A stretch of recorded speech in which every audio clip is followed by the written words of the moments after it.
Saudara, lebih lengkap soal arus mudik di Lebaran tahun ini dan bagaimana pula perhatian serius pemerintah setelah ada kecelakaan di jalur kontraflow tol Jakarta Cikampek. Kita akan membahasnya bersama dengan Ellen Tangkudung, pakar transportasi Universitas Indonesia. Mbak Ellen, terima kasih sudah hadir di Kompas TV bersama kami. Mbak Ellen, setelah apa yang terjadi pada pagi tadi, sekitar pukul 7 pagi tadi, kontraflow diberlakukan di tol Cikampek, tepatnya di kilometer 58 terjadi kecelakaan yang melibatkan bus dan juga 2 mobil pribadi. Apa yang menjadi pandangan Anda terkait hal ini?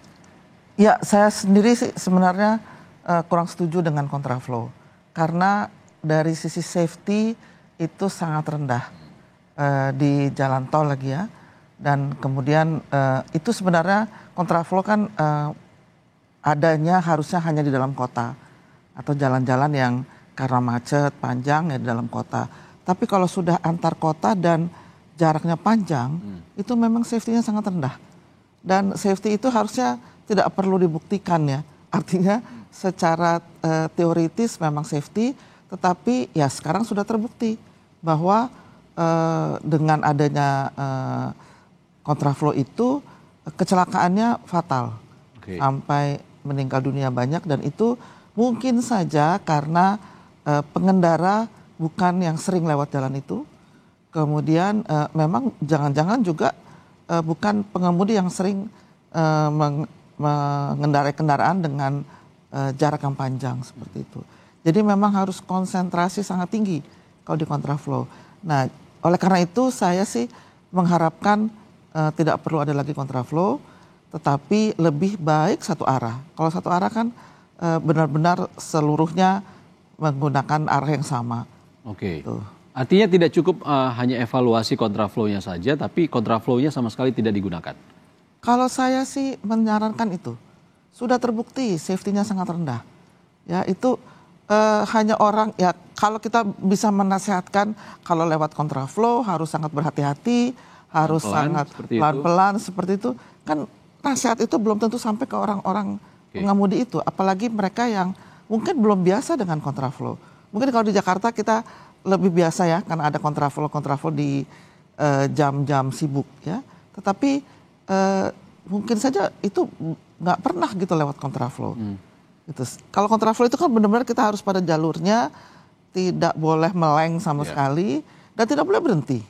Betul. Ya, karena kan itu kan apalagi dengan kecepatan tinggi.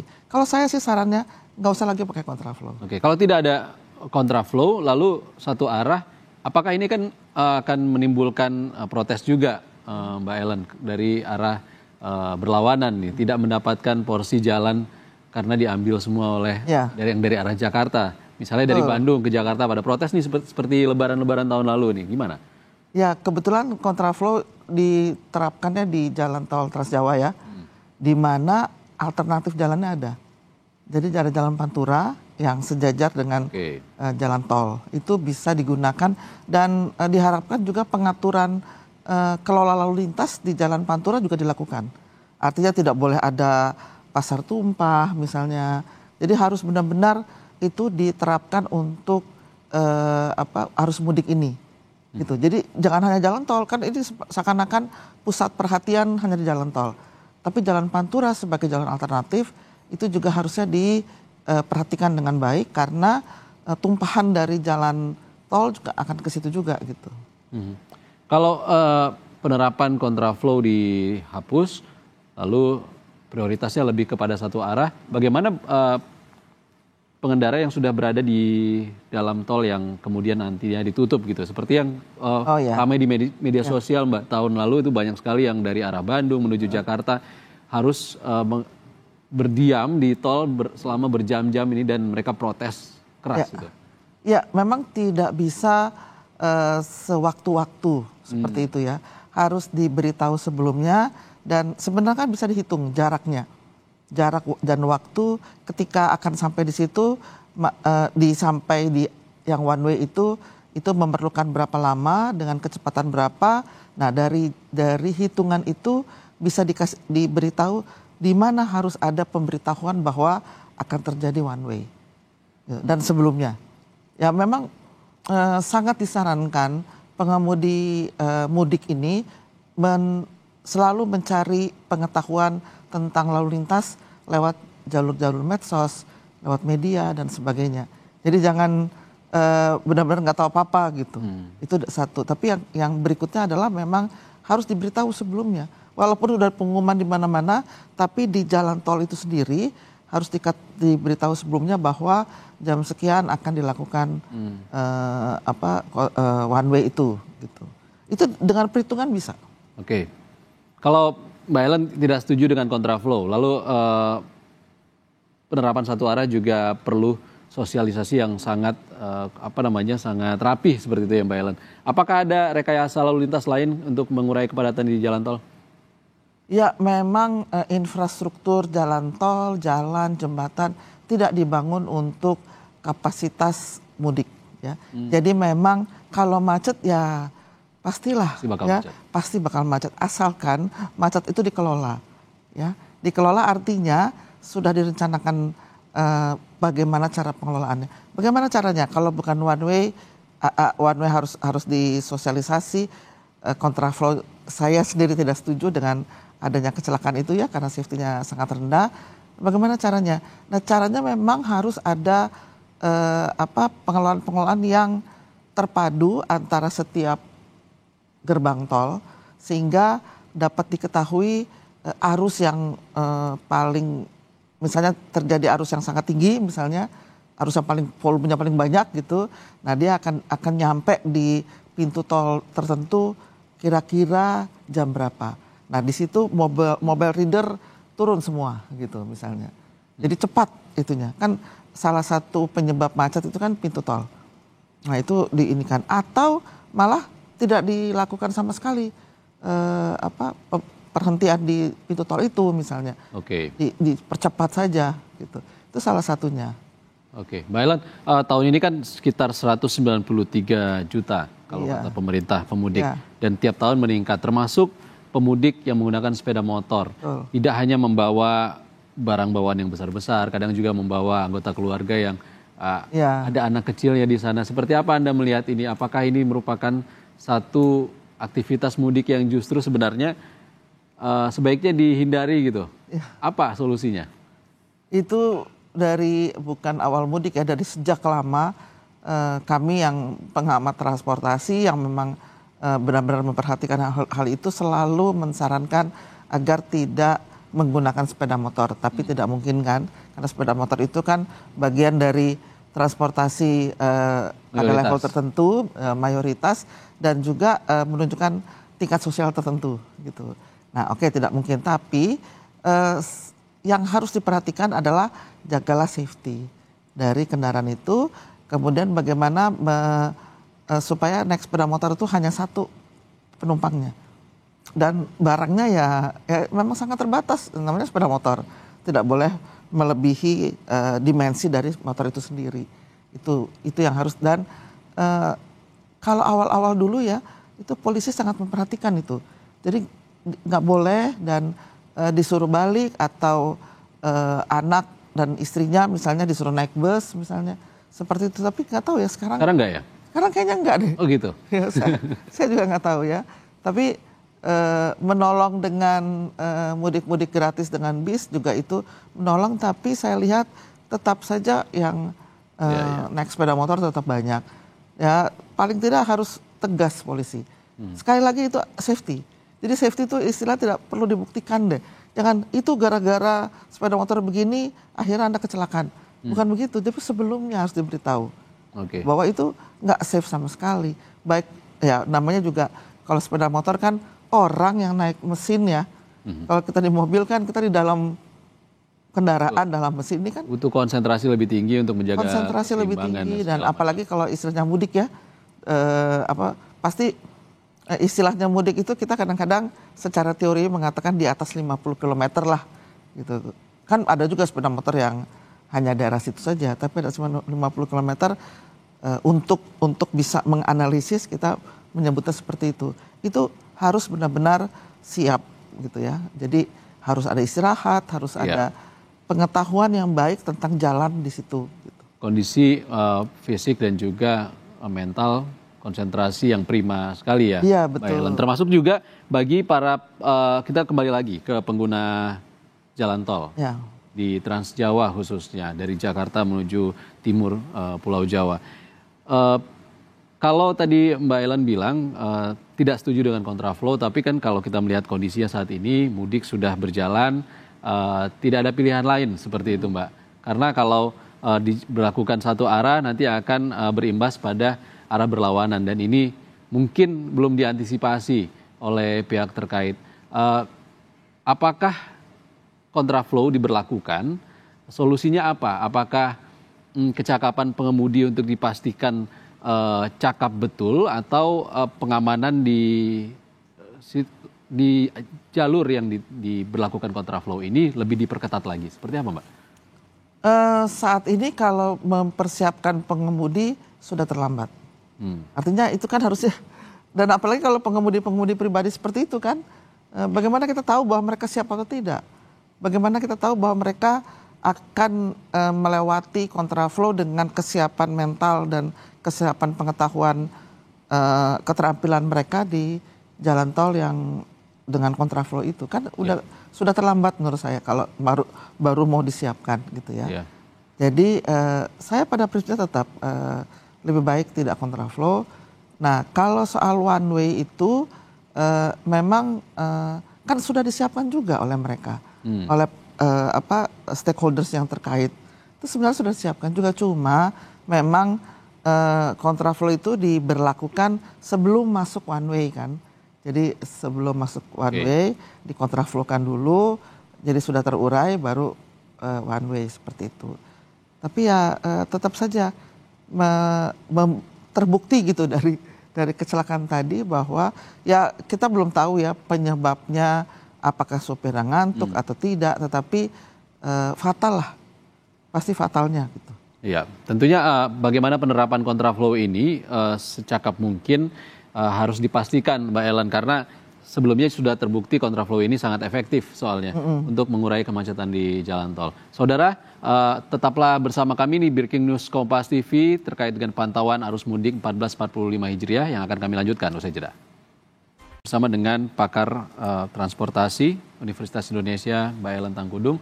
Mbak Ellen, kalau tadi kita membahas soal mudik menggunakan kendaraan pribadi, baik roda 4 maupun roda 2 dengan segala tantangannya. Pilihan untuk menggunakan moda transportasi publik seperti kereta api contohnya, ini sebenarnya bisa jadi pilihan yang lebih yang lebih aman mungkin, lebih nyaman seperti itu. Apa yang sebaiknya dilakukan oleh pemerintah dan juga otoritas terkait untuk mengakomodir pemudik ini bisa lebih banyak untuk menggunakan kereta api misalnya? Iya, kalau kita lihat dari pengalaman yang lalu-lalu memang kereta api sudah menjadi pilihan sebenarnya dari para pemudik, dan sudah jauh lebih baik daripada sebelum ya mungkin 10 tahun yang lalu ya, di mana karcis masih banyak calo ya, dan masih ada yang tidak dapat tempat duduk. Kalau sekarang sudah sangat rapi dan ada seperti boarding pass gitu ya, masuk baru sudah punya tiket baru bisa masuk. Menurut saya itu sudah sangat baik, dan ternyata juga peminatnya itu sudah memenuhi kapasitas gitu. Artinya masih kurang, tapi kalau sudah tidak dapat tiket kan tidak bisa memaksakan lagi gitu. Jadi nggak ada lagi yang saya harus naik kemudian menggunakan cara-cara yang tidak baik. Tetapi mereka mengatur waktu. Jadi beberapa, kalau tahun lalu saya pernah ngobrol dengan para pemudik dengan kereta, mereka memang sudah membeli, jadi perencanaan orang yang menggunakan kereta itu lebih baik. Jadi nggak mendadak, mereka sudah tahu cutinya kapan, atau mereka juga pekerja sendiri ya, yang tidak perlu cuti, sehingga mereka membeli tiket itu jauh hari sebelum waktu untuk mudik. Oleh karena itu saya mengatakan bahwa penumpang kereta itu mungkin mirip-mirip juga dengan pesawat. Mereka tahu bahwa itu lebih baik dibeli jauh hari sebelumnya, sehingga dapat tiket. Kalau sudah mepet nggak dapat tiket ya sudah gitu. Mereka akan menggunakan alternatif yang lain. Untuk infrastruktur kereta api sendiri seperti apa, Mbak Ellen? Apakah sudah cukup baik untuk memenuhi kebutuhan para pemudik?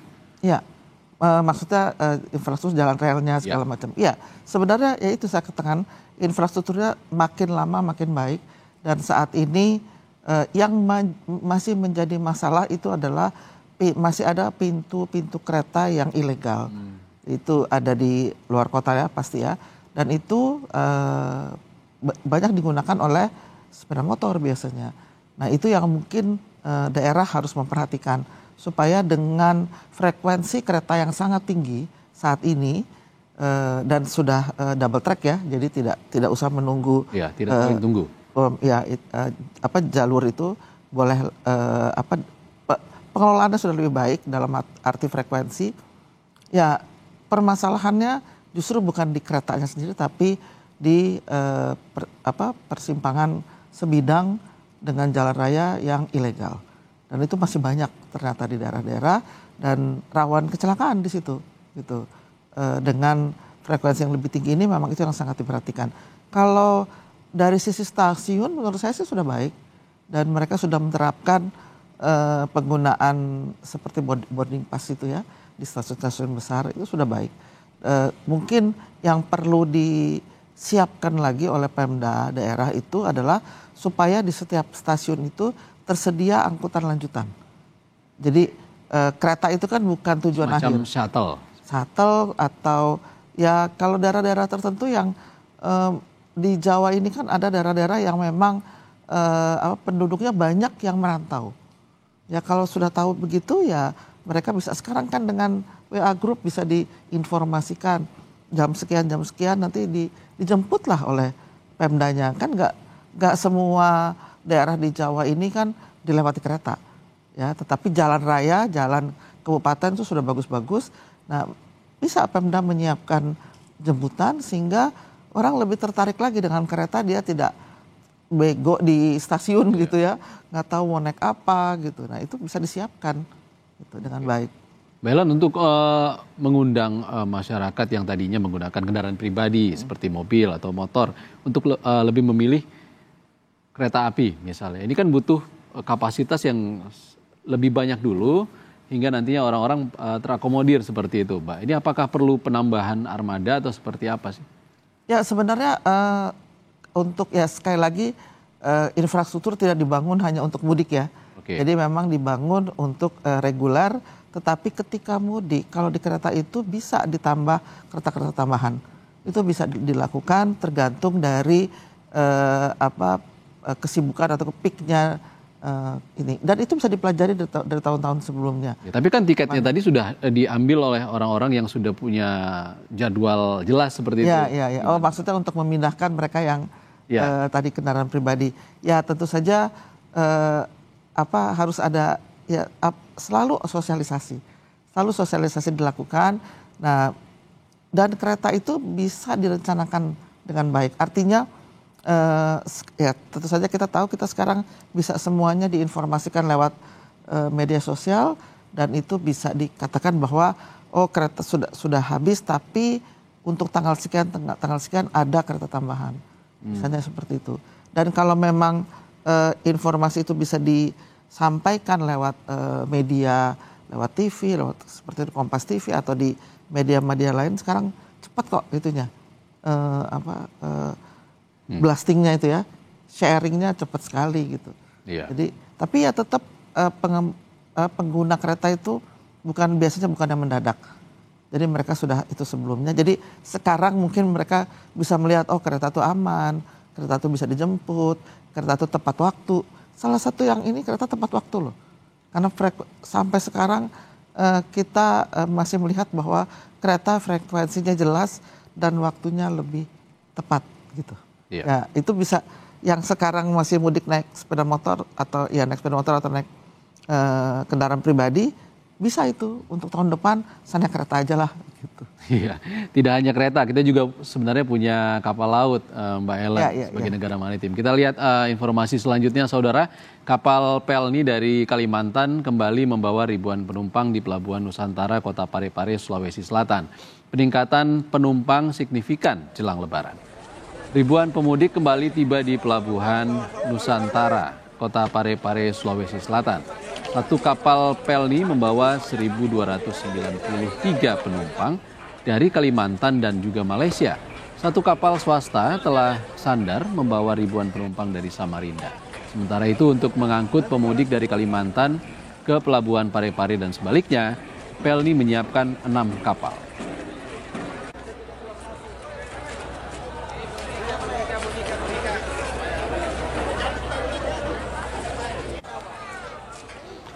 Saudara, sementara itu, trafik kendaraan di sekitar Pelabuhan Merak, Banten mulai landai sejak pukul 11 waktu Indonesia Barat siang tadi. Meski begitu, antrean kendaraan roda 4 masih memadati areal pelabuhan. Meski ada penurunan volume kendaraan, namun antrean mobil yang hendak melakukan proses check-in masih lengang di areal pelabuhan. Tercatat hingga kemarin 169.000 lebih penumpang yang meninggalkan Pulau Jawa. Sementara ada total 18.000 mobil yang melewati Pelabuhan Merak, Banten.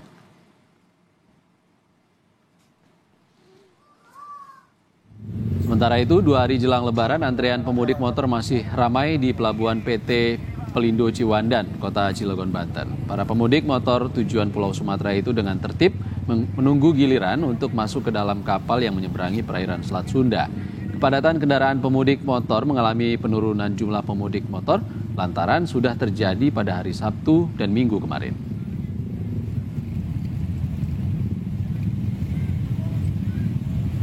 Ya, kita masih membahas tentang dinamika pemudik di tahun ini, Mbak Ellen. Kalau tadi kita bahas soal kendaraan pribadi dan juga kereta api, bagaimana dengan jalur laut? Ini salah satunya penyeberangan antara Selat Sunda dan juga Pulau Sumatera yang biasanya selalu aja ada antrean yang sangat panjang ini dari tahun ke tahun. Ini Mbak Ellen melihatnya seperti apa? Ya, tadi kalau dilihat kan ada kapal itu ada 2 ya, kapal-kapal Pelni yang memang jarak jauh ya, yang ternyata memang kalau kita lihat dari gambaran tadi kebanyakan mereka yang dari sektor informal yang memang tujuannya kalau nggak Pelabuhan Semarang, Surabaya ya ke Jawa ini. Itu kelihatannya ya cukup lah ya, maksudnya tidak terjadi lonjakan terlalu tinggi, tapi memang banyak mereka yang menggunakan itu. Nah, yang permasalahan besar memang di penyeberangan Merak Bakauheni ini ya, dan itu saya melihatnya ASDP ya sebagai pengelola penyeberangan ini masih kurang mengantisipasi lonjakan-lonjakan seperti ini. Kenapa? Karena masih sama lagi dengan sebelum-sebelumnya. Padahal sekarang itu jalan tol Sumatera kan juga sudah mulai tersambung dari Lampung, Sumatera. Kemudian ya kalau mau diteruskan bahkan sampai Medan juga bisa gitu ya, walaupun masih belum nyambung-nyambung semua, masih terputus ya. Tetapi itu kan harus diantisipasi dengan baik dengan mengelola pelabuhan ASDP ini dengan sangat dengan sangat teratur. Dengan sangat teraturnya gimana? Maksudnya semuanya sudah harus pakai online. Misalnya itu ya untuk tiket. Sehingga mereka yang belum punya tiket harusnya tidak bisa diangkut. Harus sudah ya sekarang ini sudah wajib lah orang semuanya harusnya membeli dengan online. Itu sama juga dengan kereta juga seperti itu. Gitu. Dan secara infrastruktur dermaga di Merak itu kan ada 7 ya. Kemudian saya lupa ya 1 itu masih digunakan untuk apa. Kapalnya sih cukup, tapi kayaknya dermaganya masih kurang deh kalau dermaga ya. Dan mungkin bisa ini kan kapal penyeberangan, kapal feri ya. Itu sebenarnya bisa juga dengan ketika ke dermaganya tidak menyamping seperti ini ya, tapi karena bisa begini gitu. Jadi bisa turun ya, itu dikelola dengan baik lah. Sehingga lebih banyak yang bisa didaratkan di dermaga itu gitu, bisa lebih cepat gitu. Kecuali ada gangguan angin, ada gangguan gelombang tinggi ya. Itu baru memang agak sulit ya. Tetapi kalau cuaca biasa-biasa saja mungkin bisa lebih banyak kapal yang bisa dilabuh dermaga-dermaga ada. Tapi ada juga masalah soal penjualan tiket ini informasinya. Karena kalau kita dapat informasi kalau satu kapal itu ada sekitar 500 kendaraan atau 500 mobil ini. Sementara pembelian tiket walaupun sudah online tapi masih ada dugaan calo yang bermain di sana. Betul. Ini benar nggak sih? Iya. Saya nggak mengalami sendiri ya, tapi cerita itu banyak. Dan itu yang saya katakan bahwa pengelolaan yang masih kurang baik. Karena di kereta tuh sudah enggak gitu, sudah enggak ada seperti itu calo. Kenapa di situ masih ada calo? Ya, dan saya khawatirnya calo-calo ini justru di orang-orang dalam tanda kutip merasa penting, merasa VIP, sehingga mereka bisa lewat jalur-jalur. Tuh yang merasa VIP siapa? Ya nggak tahu saya. Bukan penumpangnya. Oknum penumpangnya gitu ya, sehingga mereka bisa dengan jalur-jalur tertentu bisa dapat gitu ya, walaupun belum punya tiket sudah bisa masuk gitu. Itu kan juga ya saya sih nggak lihat sendiri terus terang, tapi cerita tentang itu sering. Berarti yang jual bisa jadi orang dalam juga? Iya, orang dalam juga. Iya. Nah itu yang saya katakan bahwa itu harus benar-benar dikelola. Jadi perusahaan penyeberangan ASDP ini harus benar-benar jeli terhadap itu gitu. Nggak boleh terjadi se-VIP apapun ya. Kecuali VVIP gitu ya, itu tetap harus lewat online itu. Sehingga kalau sudah habis ya sudah habis gitu. Ya kecuali ada tambahan armada misalnya, itu bolehlah bisa diberikan informasi lagi. Tapi kalau tidak ya harusnya sudah belajar dari kereta lah gitu. Karena memang arusnya sekarang lebih tinggi. Karena jalan tolnya sudah nyambung gitu ya. Sehingga keinginan orang untuk menggunakan kendaraan roda 4 itu cukup tinggi gitu untuk sampai di sana, daripada kalau kayak ke Lampung, ke Palembang naik pesawat kan tanggung sekali gitu. Iya benar. Baru naik lewat Selat Sunda udah turun gitu. Jadi capek juga gitu untuk ininya, daripada ini banyak sekali orang yang ingin sekali menggunakan jalan tol dan itu sudah bagus, tapi stucknya di sini di pelabuhan. Sudah bagus juga dengan mengalihkan ke pelabuhan Ciwandan untuk sepeda motor ya, tetapi coba dilihat dulu di sana jalan ke sana bagaimana gitu ya, cukup baik nggak infrastrukturnya. Tapi itu juga alternatif yang bisa digunakan gitu. Iya, karena tadi informasi dari rekan kami jurnalis Kompas TV Valentina Sitorus di sana juga mengatakan yang sudah datang tepat waktu sesuai tiketnya, namun harus mengantri karena belum bisa naik ke kapal. Iya, seperti itu. Ya. Harus jadi dari sisi pemudiknya pun juga harusnya memperhitungkan waktu lah ya, dengan jalan tol yang tidak, kan Google Street gitu kan juga bisa dilihat, jangan terlalu mepet lah datangnya. Baik. Jadi jangan sampai terlambat. Apapun kalau naik pesawat terlambat juga nggak diangkut kan. Jadi memang resiko lah kalau terlambat dia nggak bisa naik gitu. Oke, terima kasih Mbak Ellen Tangkudung, pakar transportasi Universitas Indonesia sudah berbagi pandangan bersama kami di Breaking News Kompas TV.